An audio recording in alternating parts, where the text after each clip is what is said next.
Oh, okay, we're back on. We were talking about the ABC after-school specials, and you said that they came out of Discovery.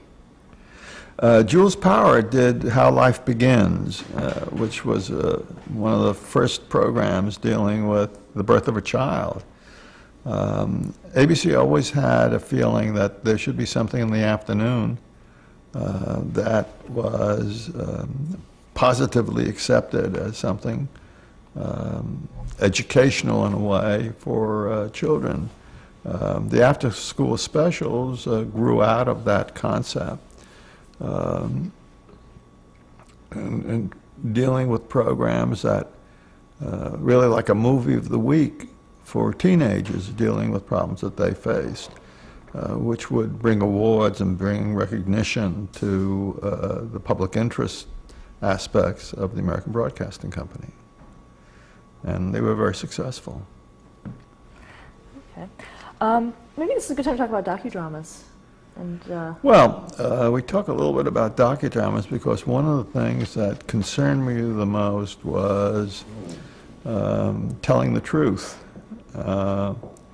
We've gone far away from the standards of dealing with the docudrama, which was a combination of the documentary originating from news and journalistic standards, and the drama, which was an entertainment entity dealing with events and people's lives. And I was always concerned about the fact that people would be learning from television, unlike a library where you can go in and see many different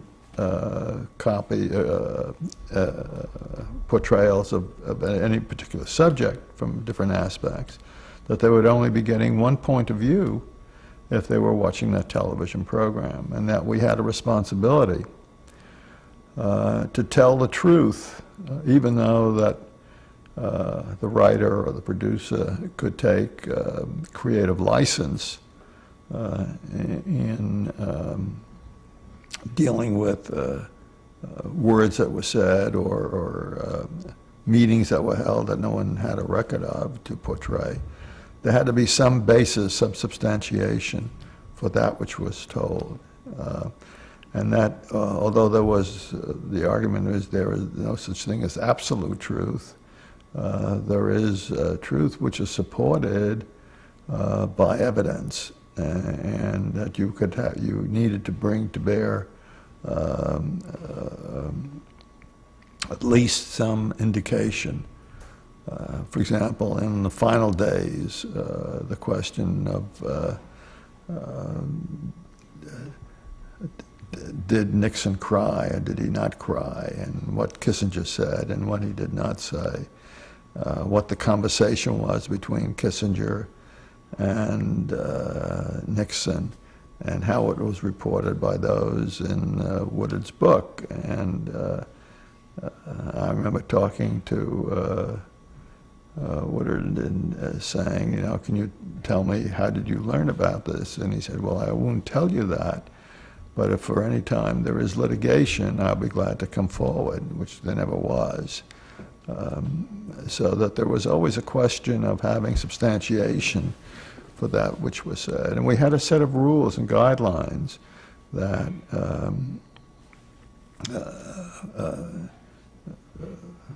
for example, in the Brown versus Board of Education, there was a famous statement and speech made by Marshall, which was really the words of the then president of Howard University. And we had to indicate that that was the case, you know, who actually made those words, and not attribute it to Marshall when it was someone else.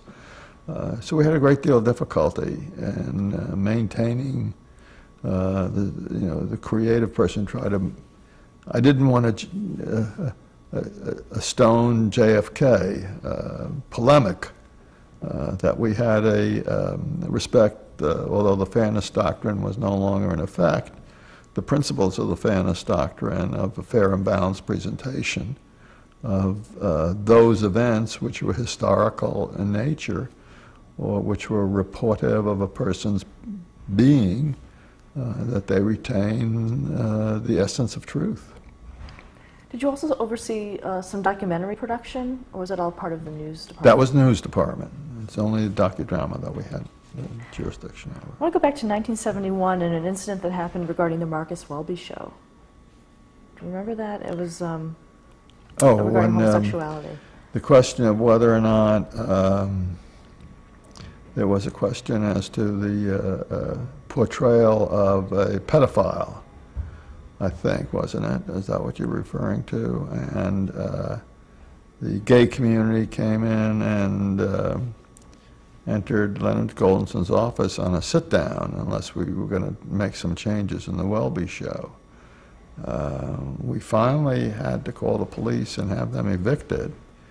Again, another program that we had, Dr. Heller review in terms of a view of portrayal of pedophilia and not attributing it to homosexuality, but to the illness of the pedophilia.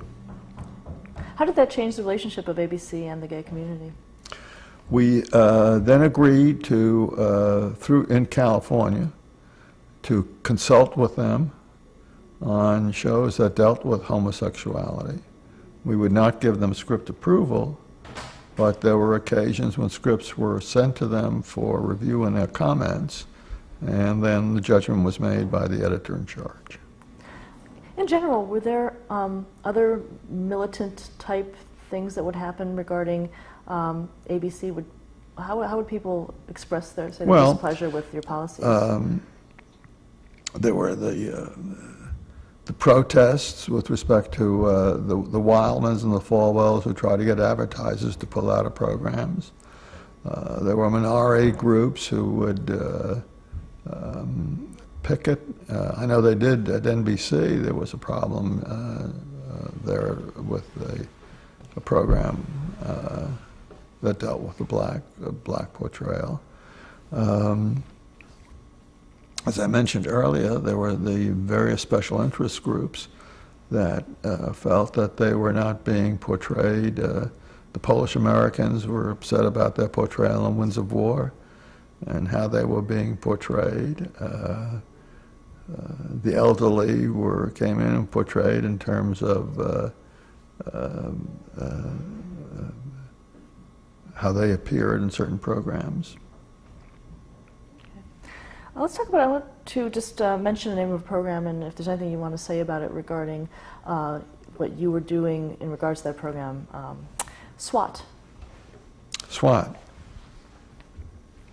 Well, SWAT was a high adventure, high action program. I don't recall, there were incidents of violence that the editors really worked with.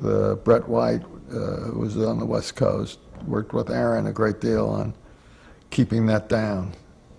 Okay. Were there rules in terms of, if you had so many villains, you had so many SWAT members? No, there weren't rules with respect to that. There was the length of time that a particular piece of action went on the air, whether it was on camera or off camera, as to how it was portrayed. You couldn't point a gun at the screen, in fact, at the viewer. There was the good example was the sitting in a screening room with Brandon and the producer of Roots. I've forgotten who that was. Dave Wolper? Dave Wolper. And the lashing scene that was against Kunta Kinte. And how many lashes could he take? And we were going to, our people my editors had said that, we were going to cut down the number of lashes, and David and Brandon wanted more because they wanted to show the emotionalism and the brutality of the scene. And I sat in the screening room, came out to Los Angeles and looked at it, and there was the people watching what was taking place, and the camera would cut to their faces.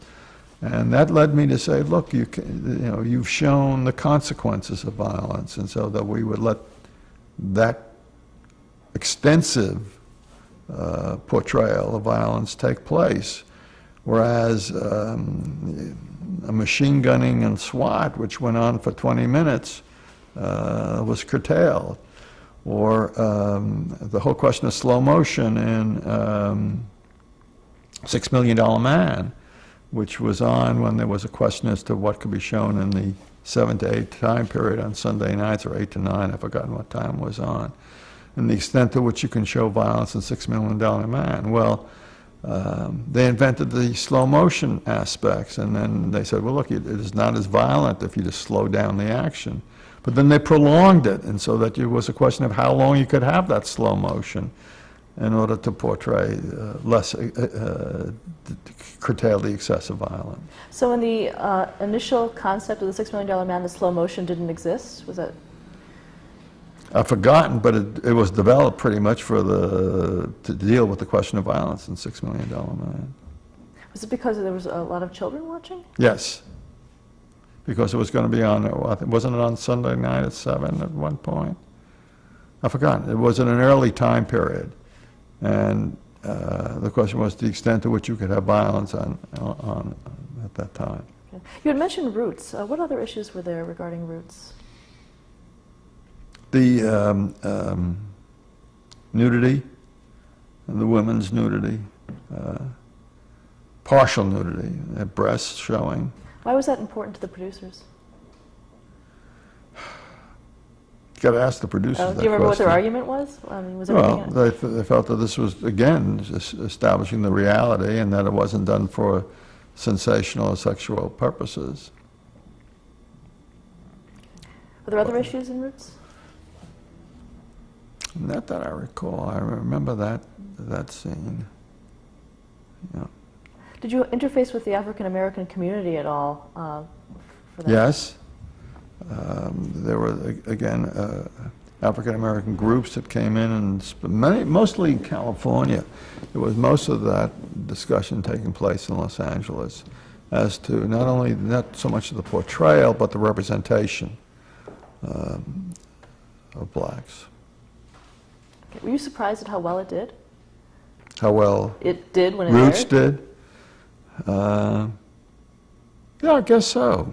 You know, the fact that it ran all at 1 week was experimental and surprising. Another show on ABC was Beretta. Beretta, Blake. Terrible problems with Blake. Difficult man to deal with. He infused himself into the editorial process. The degree of violence. The editors and many Brett worked with that. There was really a day-to-day job. What did he want on that show? More action, more violence. Barney Miller. Barney Miller, Danny Arnold, a lovely man. May he rest in peace, Danny Arnold. Danny Arnold was producing a very successful program at the time of the Family Viewing Hour. And the question came up at the Code Board meetings, and they could be reviewed by the Code Board of programs that maybe violated the Family Viewing Hour standard. And one of the questions that was raised at one of the meetings was the hells and dams that were being expressed in Barney Miller. And my editors were having difficulty editing it out. And so I went surprised one day to the set and directed that they eliminate a couple of references to hells and dams. And Danny threw me off the set and said I couldn't do that to his show. Well, we finally edited in the editing room, but he never forgave me for that. Would you often go on sets of shows? Not really. Occasionally, just to see. I would come out once a year to meet with the producers to go over the standards before the new season began. We would have meetings with the producer, the writer, the director of the program, and the management of a production company and or studio, and review our policies, the payola rules, 317, the standards, the docudrama rules, with the editor who was in charge of the show, the head of the California department, myself, and an associate. Let's talk about Happy Days. I mean, not really any problems with Happy Days. Winkler, good man, good show. What about the Fonzie character himself in the beginning? Not that I can recall of any problems. Was there anything with the leather jacket and the motorcycle No. that was part of your department? No, not that I know of. No. The other show that dealt with that, the one with the Susan Summers and Three's Company. Three's Company. That was a problem. In what way? That was constantly a problem. Well, the double entendres that were constantly. We constantly met with the producers who wanted to be able to do more double entendres than we felt was appropriate. But it worked. How would you balance it? Was there a number that you would agree on? No, it was just a matter of whether contextually it worked or it didn't work, and whether it would go. You get certain. You're dealing with subjective judgment, and how does it affect you, and how far do you go, and when is too much too much? What is it? Potter Stewart said, "I see it, I know it when I see it," or whatever. And dealing with obscenity, my good friend, late Traviesis, used to tell me about Saturday Night Live and how the problems he had on Saturday Night Live, and how do you tell when you don't and when you do. And it's how late the telephone call came at home and how many martinis he had before he heard it. It's difficult. It was difficult at times. 1990, Cop Rock. Cop Rock, yeah. Stephen There was Bochco. language in there, wasn't there, that we felt that was inappropriate. And also, what was it? Oh, golly, there was a word that he wanted to use that I felt was inappropriate. Forgotten now. Talk about working with Stephen Bochco. Very difficult. Wanted to push the envelope, did not respect, or did I feel that he respected the job that I had, that our people had to do. Aaron understood that. Aaron understood that where we were coming from and what we had to do and how we had to work with us as we tried to work with him to make his show work and to make our responsibility effective. And in most instances, it worked out. Sure, Aaron called at night and pleaded his case many times. And For which shows? Charlie's Angels, Rookies, Mod Squad, Charlie's Angels several times. What were some of the issues with Charlie's Angels? Dynasty. Well, I can't remember any specific. I just know that there were cases. That was sort of known as a quote-unquote jiggle show. Jiggle show, right. Yeah. The wet T-shirts.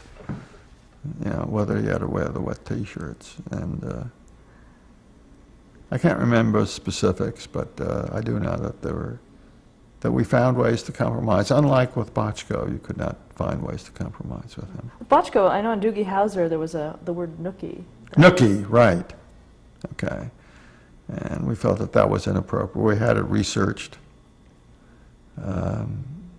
I think we finally were told that he could leave it in. That's when things began to change, when we lost the absolute control. Got overruled more than in the 90s than we did in the 30 years prior to the time that occurred, because cable had come in and there was more of a challenge. We were less effective. Probably our time had passed. Now, what did cable do? What was the Well, because cable was not restricted to the same, held to the same standards as over-the-air broadcasting.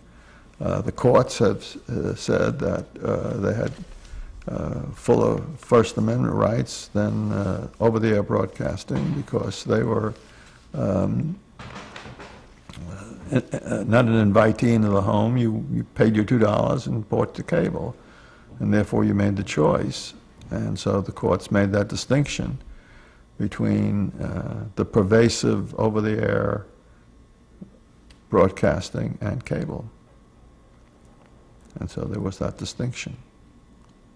Okay. Talk a little bit about the way your department was set up for standards and practices at ABC. Well, primarily commercial clearance was in New York, and movies were in New York. We didn't talk about editing movies, which was done by Robin Graham, who was the editor in New York, and Andre DeSecli, who was the program department's representative, who worked with the producers and the directors to bring about edits in movies. These are feature films. Feature films. And we had taken the position that we would never show an R-rated film.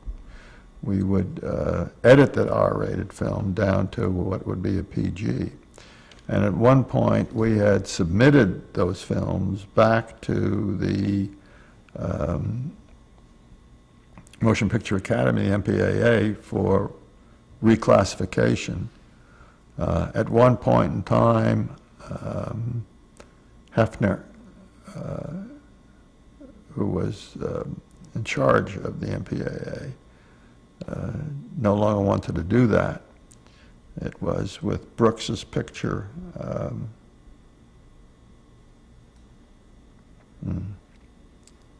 Again, I've forgotten its name. We finally put it on as we thought it was appropriate. So we would have to edit the films.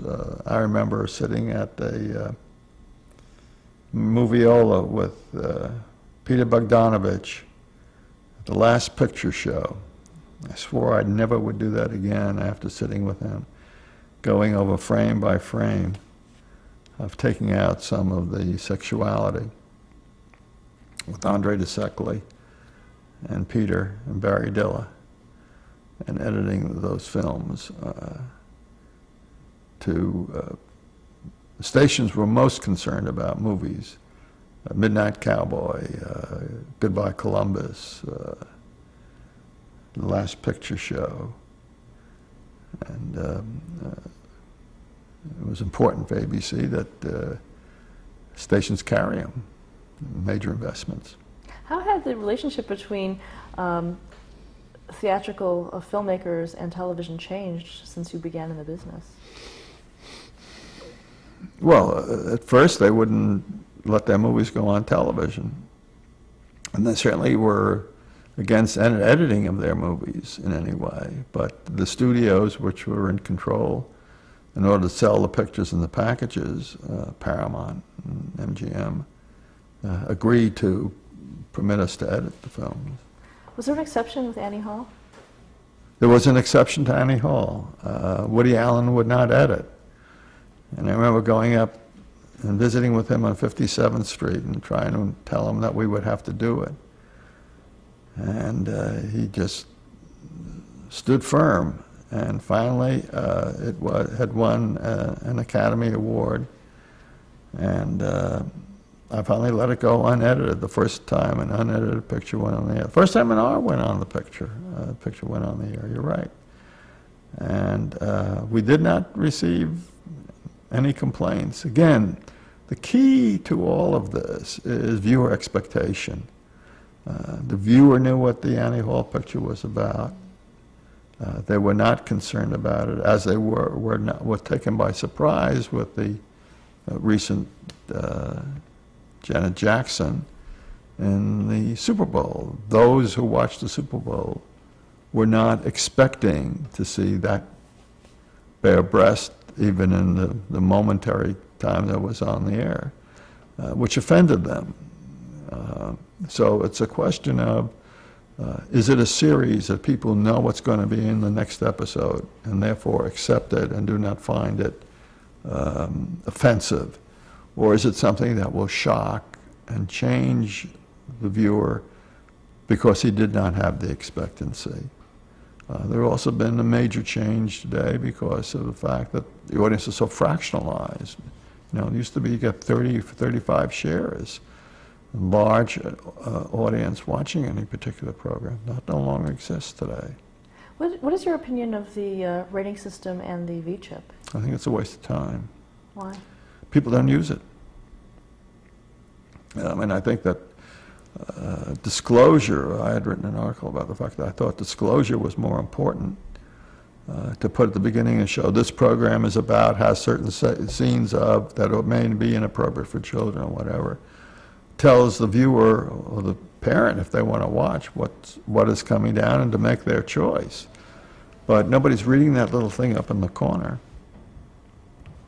Let's talk about, I guess, issues of the day, starting when you were, and comparing the, how they were when you started and as time went on. For instance, how was pregnancy handled early on when you started? Well, early on you couldn't show a man and woman in bed together. Today, you probably show sexuality in its fullest form. Now, when did that change? It changed gradually. All change comes about gradually. Television was always 4 or 5 years behind the movies. As the movies may change, so did change occur. I mean, there were things like the testimony of the former President Clinton and his sexual proclivity in the 7 o'clock news made a major change. Programs like Maude, All in the Family, Soap, brought change. The movies of the week brought change, in which dealing with controversial issue material as they went along. And it would take effect, depending on the time period the program was in, the receptivity of the audience to that particular, the success of the program, writing, you know, creative writing, good writing, made a major difference in the acceptability of some material. Bad writing, sensational, exploitative, words put in just for the sake of putting in the words, inhibited change. Stop there to change the tape. Yep. Yeah,